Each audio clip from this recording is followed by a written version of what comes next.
Paano nga ba ang tama at wastong pagtitiklop ng watawat ng Pilipinas? 2 hanggang 3 scouts ang kailangan sa pagtitiklop o flag folding ng watawat ng Pilipinas.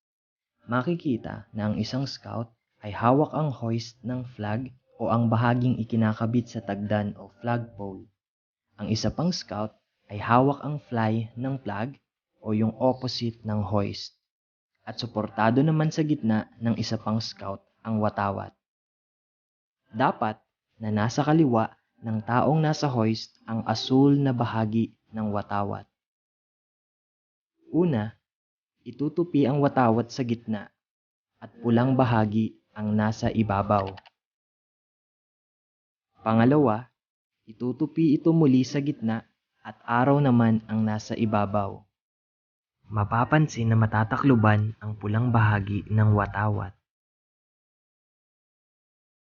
Pangatlo, itutupi ang dulo ng fly ng watawat sa bahagi ng asul na sarado sa hugis na tatsulok.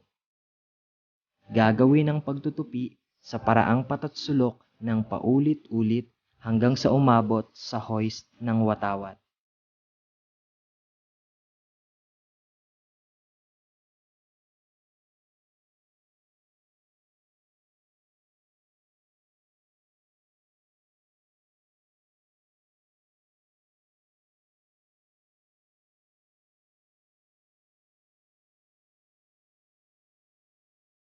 Kailangan ay nakalabas ang isang bituin sa watawat pagkatapos itong tiklupin.